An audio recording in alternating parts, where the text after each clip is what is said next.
video, I am going to talk about grammaring, grammaticalizing, error correction versus feedback, spoken grammar versus written grammar, grammatical assessment, and pedagogical issues. Do you have idea about these 6? Well, if you want more idea, so keep on watching. Get blessed and good luck! According to my research, grammaring is the 5th skill alongside speaking, reading, writing, and listening. The ability to use grammar accurately, meaningfully, and appropriately. Since grammaring is a skill, therefore it is conceived in its active and progressive sense in a way that it is an innate ability of every person that needs daily practice and application process through engaging in communicating into language to enhance the capability for the development of a skill.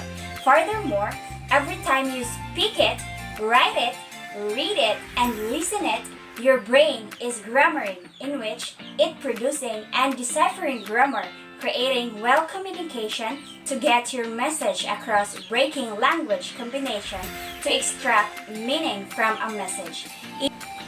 Even when you did not realize it, and if you did not know the grammar, but your brain still works grammatically. It happens when you are aware of it or not. For instance, this is the case with your own mother tongue and also in foreign language. You can learn a language without knowing the grammar of the language, and without you even thinking about it, your brain still do it for you, implicitly without even realizing. But you can also learn explicit help of grammar, making the explicit reference to it. So now let's proceed. What is grammaticalizing? Grammaticalizing is a process of language change with words, by representing object and actions, that is noun and verb transformation to become grammatical markers, affixes, preposition, and others.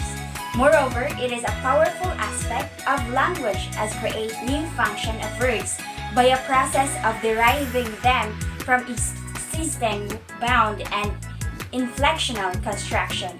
That is by instead deriving them from the content words. Grammaticalizing defined as a change whereby lexical items and constructions come insert linguistic context to serve grammatical function, and once grammaticalized, continue to develop new grammatical function. Simply said, grammaticalizing is a process of which a lexical word cluster loses of more of its lexical meaning and starts to fulfill more grammatical function. Where grammaticalizing takes place, nouns and verbs carries lexical of meaning develop over time. Grammaticalizing such as auxiliaries, inflection, and sentence connectives. A well-known example of grammaticalizing is a process in which the lexical cluster lead us. So now let's proceed to error connection versus feedback. What is this? So, our life is a combination of positive and negative approaches that makes our journey remarkable and fruitful as we walk through in our life to improve and shape our intellectual capacity.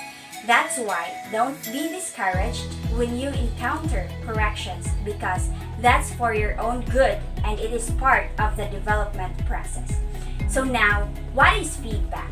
Feedback refers to the information that learners receive from their teachers about their performance, either positive or negative approach, which will help them take self-corrective action and improve their achievement. The purpose of giving feedback in the classroom is to improve the learner's performance. It provides constructive advice and guidance to the learners in their effort to raise their performance level. Feedback is generally given for informational and/or motivational purposes. Informational feedback corrects errors that the learners commits, but it should not be demotivating. However, If you are correcting someone using negative approach and that person will angry or mad towards you, then error correction happen. Take note, error correction is a form of feedback or way of giving feedback. The next topic I'll be discussing is spoken grammar versus written grammar. These two are both particular in grammar, but spoken grammar is less strict than written grammar since speaking is an actual performance that listener would focus on what you are talking about, not in grammar. Meanwhile, written grammar can be seen and readable to everybody, and it can be preserved and published like textbook, novels, and other forms of written outputs. That's why in writing you must be aware and well-oriented on the rules of grammar to minimize errors. Furthermore, for writing assignments and letters, you are expected to write in a complete sentence and paragraphs. But when you speak, you can use sentence fragments. Your words came out too quickly sometimes to put them into proper sentence. Also, writing in school should have formal words that you can track in the dictionary, but your conversation with friends and family are not formal.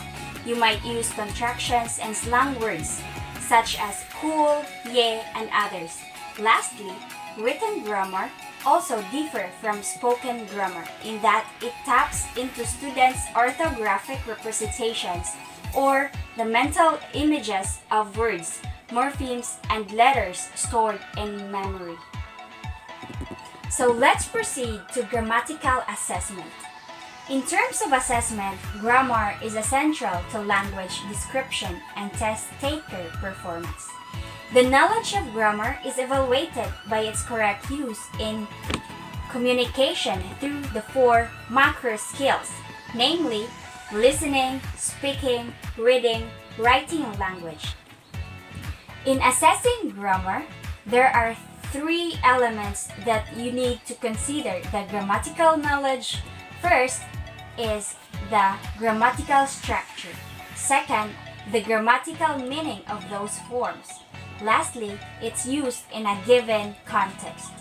The purpose of assessment is to improve students' learning grammar and provide students reliable information regarding learners' grammar progress and extent of attainment expected learning outcome. Teachers can use any form of assessment materials to test and know individual strengths and weaknesses so that they can provide quality room for improvement using different innovative strategy and techniques. The last topic I'll be discussing is the pedagogical issues. What is pedagogical issues? It is a problem that interferes teaching strategy and teaching style to slow the progress of students' success. In connection to this new normal setup, the pedagogical issues are unstable of internet connection, lack of gadgets, online class setup, money financial furlough, and mastery of the subject matter. Those are the factors affecting students' performance during virtual classes. That is unpredictable, specifically when the connection triggers most of the time. To solve these issues, students must be responsible to adjust what is new to us and deal this problem in a positive way to double the efforts in order to survive and comply everything needed in that course. Thank you for watching! I hope you'll appreciate it and learn from it. Thank you and goodbye!